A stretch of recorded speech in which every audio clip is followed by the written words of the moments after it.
8.1 देखेंगे। इस 8.1 में आपको क्वेश्चन नंबर 1 दिखाई दे रहा होगा।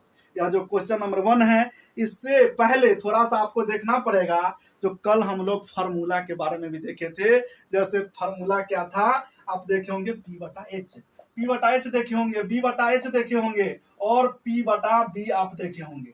P बटा एच किसका, साइन थीटा का, और B बटा एच किसका, कॉस थीटा का, और P बटा एच आप देखे होंगे tan थीटा का। यही देखे होंगे कि H को ऊपर हम लिखे थे, P को नीचे लिखे थे।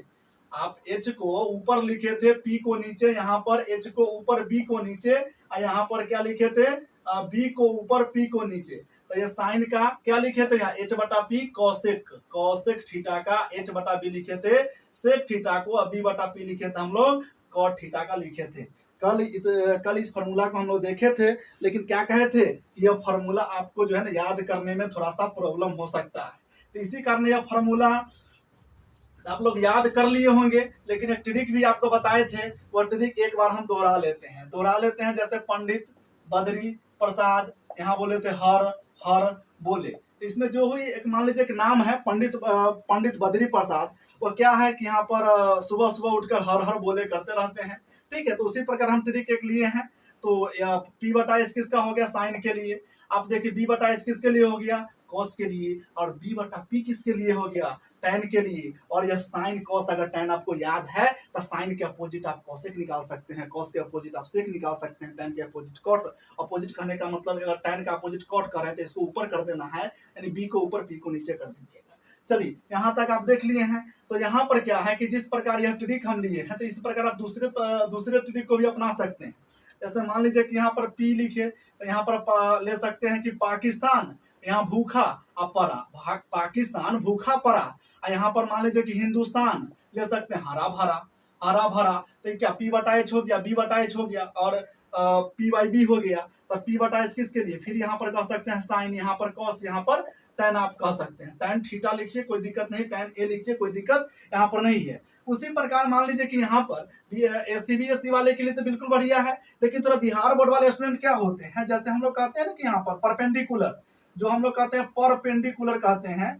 तो यह परपेंडिकुलर होता है, परपेंडिकुलर मतलब लंब होता है। आप इस लोग हालांकि बताए दिए थे, यहाँ बेस जो होता है ना, बेस को आधार कहा जाता है, बेस को आधार कहा जाता है। और जो एक देखे थे हाइपोटेनस जो देखे थे, हाइपोटेनस को क्या कहा जाता है, कर्ण कहा जाता है। तो बच्चे थोड़ा सा बिहार बोर्ड वाले लंब से, आधार से, कर्ण से थोड़ा ज्यादा परिचित रखते हैं, तो उनके लिए एक फार्मूला क्या है, लाल कक्का। कौन फार्मूला है, लाल कक्का। तो हो गया लंब बटा कर्ण, आधार बटा कर्ण, और यहाँ पर क्या हो गया, लंब बटा आधार। तो यह फार्मूला किसका हो गया, लंब बटा कर्ण किसके लिए हो गया, लंब बटा कर्ण। नहीं, लंब को ऊपर रखना है, कर्ण को नीचे, यानी साइन का। यहाँ आधार को ऊपर, कर्ण को नीचे, यानी कॉस का। लंब को ऊपर, आधार को नीचे, यानी tan का। चलिए दोस्तों, जरा आप इस फार्मूला को अगर देख लिए होंगे तो यह क्वेश्चन आप लोगों से बहुत ही आसान बनने वाला है। बहुत ही आसान कैसे, जैसे देखेगा कि in a triangle ABC right angle triangle at B कहने का मतलब यहाँ बी पर 90 डिग्री। तो बी पर 90 डिग्री मैंने लिख लिया। तो बिहार बोर्ड वाले स्टूडेंट घबराए नहीं, क्योंकि यहाँ थोड़ा सा डिफरेंस नहीं रहता, ज्यादा अंतर नहीं रहता है मतलब मैथ में, लैंग्वेज में। क्योंकि आप समझ जाइए कि ट्रायंगल एबीसी राइट एंगल सब समझते हैं कि समकोण त्रिभुज, 90 डिग्री कहाँ पर लेना है, बी पर, तो बी पर ले लिया। अब यहाँ पर एबीसी, तो बी आपका फिक्स हो गया। मान लीजिए कोई ट्रायंगल एबीसी बनाना है, बी आपका फिक्स है, तो बच गया एसी बच गया। तो ए को यहाँ अगर लेते हैं तो सी को यहाँ पर लिखिएगा। अगर मान लीजिए यहाँ पर अगर ए को लिखे तो सी यहाँ लिखिएगा। तो हम ए यहाँ लिख लिया, सी यहाँ लिख लिया। जब ए और सी यहाँ पर लिख लिए, तब क्या है कि देखिए ए बी का वैल्यू 24 लेना है। तो ए बी का वैल्यू 24 सेंटीमीटर है ना, तो सेंटीमीटर लिख लीजिए। बीसी कितना है, 7 सेंटीमीटर, तो 7 सेंटीमीटर। अब क्या करा, डिटरमाइन क्या करना है, साइन ए का वैल्यू बताना है। जब ए की बात कर रहा है तो आप एंगल यहाँ पर डिनोट कर लेना है, यानी sign A cos A, sign C cos सी, कुछ हो आपको घबराना नहीं है। अब यहाँ सबसे पहले मान लीजिए कि आपको AC का वैल्यू फाउंड आउट करना पड़ेगा। AB का वैल्यू दिया हुआ है, BC का वैल्यू दिया हुआ है, AC का वैल्यू आपको निकालना है। तो आप पाइथागोरस थ्योरम पढ़े होंगे, वो क्या होता है, दो छोटी भुजाओं के वर्गों का योग जो होता है वो बड़ा के बराबर होता है। तो आप पढ़े होंगे कि यहाँ पर हाइपोटेनस, ठीक है। तो यहाँ तो सबसे पहले फिक्स कर लेते हैं कि ए के लिए तो 90 डिग्री के सामने वाला हाइपोटेनस हो गया। अगर एंगल ए की चर्चा करें तो एंगल ए के लिए आप यह परपेंडिकुलर हो गया, और परपेंडिकुलर फिक्स है। तो मान लीजिए कि यहाँ पर कहे थे कि बैठ जाइए, तो एंगल ए के लिए फिक्स है, ये आपका बी हो गया। तो इससे आप निकाल लीजिए हाइपोटेनस का whole square equal to perpendicular का होल स्क्वायर प्लस बेस का होल स्क्वायर। तो हाइपोटेनस आपको निकालना है, परपेंडिकुलर कितना हो गया 7 का स्क्वायर प्लस यहाँ पर 24 का स्क्वायर। तो हाइपो एच निकाल लीजिएगा, 7 का स्क्वायर कितना 49 है, 24 का स्क्वायर कितना होता है 576। जब इसको ऐड कीजिएगा आप तो एच स्क्वायर कितना 9 और 6 15 5 कैरी 1 और 7 8 कैरी 7 4 11 1 12 2 कैरी 1 और यहाँ 5 1 6 6 to 5। एच निकाल लीजिए, रूट अंडर आ गया 6 to 5 और रूट अंडर 6 to 5 किसका होता है 25 का। 25 का यानी एच निकल कर आ गया 25 सेंटीमीटर, क्योंकि यहाँ सेंटीमीटर है तो आपको भी क्या लेना पड़ेगा सेंटीमीटर में लेना पड़ेगा। जब यह आपको निकल गया तब आपको साइन ए निकालना है।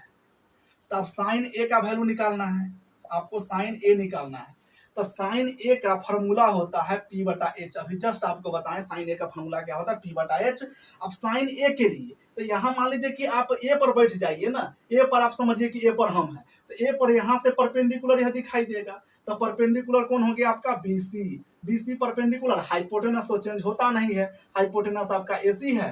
तो बीसी, बीसी कितना 7 सेंटीमीटर, तो यहाँ 7 रहने दीजिए और यहाँ 7 एसी का वैल्यू हो गया 25। तो 7 बटा 25 आ गया। अब कहता है कौसे निकालिए। कौसे का क्या फॉर्मूला होता है बी बटा एच। और जब बी बटा एच होता है तो किसका कॉस ए का, ए की ही बात कर रहा है। तो ए के लिए क्या हो जाएगा परपेंडिकुलर, तो यहाँ बी, बी कौन हो जाएगा यहाँ पर आप खड़ा हैं तो यही न पर न खड़ा है, तो जब बेस आपके लिए हो गया तो बेस कौन हो गया ए बी, और हाइपोटेनस फिर फिक्स है 90 डिग्री के सामने वाले को हाइपोटेनस कहते हैं। तो एसी आप देख लीजिए कि यहाँ ए बी का वैल्यू कितना है, ए बी का वैल्यू 24 और ए सी का वैल्यू कितना है 25। यह आपका निकल कर आ गया कॉस ए का वैल्यू। अभी घबराइए नहीं, एक और बचा हुआ है, एक क्या है साइन सी का वैल्यू बताना है। क्या चीज बताना है साइन सी का वैल्यू बताना है। आप देखिए बच्चों थोड़ा ध्यान से देखना है, ध्यान से क्या देखना, सी की बात कर रहा है, यानी आपको आ जाना है यहाँ सी पर। और जब सी पर आइएगा तो मान लीजिए कि आप यहाँ पर खड़ा है, आप अगर यहाँ पर खड़ा है ना तो यहाँ से कोई सामान को देखिएगा तो ये आप सबसे पहले तो यहाँ पर खड़ा रहिएगा, तो ये आपके लिए बेस हो गया, तो यह हो जाएगा आपके लिए परपेंडिकुलर हो जाएगा। ऐसे याद किए होंगे कि सामने वाला क्या हो जाता है परपेंडिकुलर, ठीक है। तो यह आपके लिए बेस हो गया क्योंकि आप खड़ा अभी सी पर हैं। तो साइन सी निकालना है, साइन सी हो चाहे साइन ए हो फॉर्मूला चेंज नहीं होगा, पी बटा एच रहेगा, पी बटा एच। अब यहाँ पर साइन सी के लिए, सी के लिए परपेंडिकुलर कौन होगा, सी के लिए परपेंडिकुलर होगा ए बी। फिर एच तो चेंज होगा नहीं, हाइपोटेनस चेंज होगा नहीं, ए सी। अब यहाँ ए बी का वैल्यू कितना लेना है 24 और ए सी का वैल्यू कितना हो जाएगा 25। निकल कर आ गया कि नहीं। अब कहता है कॉसी, कॉसी निकालते हैं, फॉर्मूला चेंज नहीं होगा बी बटा एच। कॉसी हो चाहे साइन सी, कॉस सी मतलब यहाँ पर सी हो चाहे ए हो थीटा हो, फॉर्मूला चेंज नहीं होगा, फॉर्मूला वही रहेगा। अब यहाँ बी बटा एच, हाँ यहाँ सी है तो सी पर आप हैं तो बेस यही ना हो जाएगा, यानी बेस हो गया बीसी, हाइपोटेनस चेंज नहीं होगा एसी। अब यहाँ बीसी का वैल्यू कितना है 7 और एसी का वैल्यू आपका 25 है। आपको निकल कर आ गया। आप निकाल लिए कि यहाँ पर sign A cos A sign C cos सी आप निकाल लिए।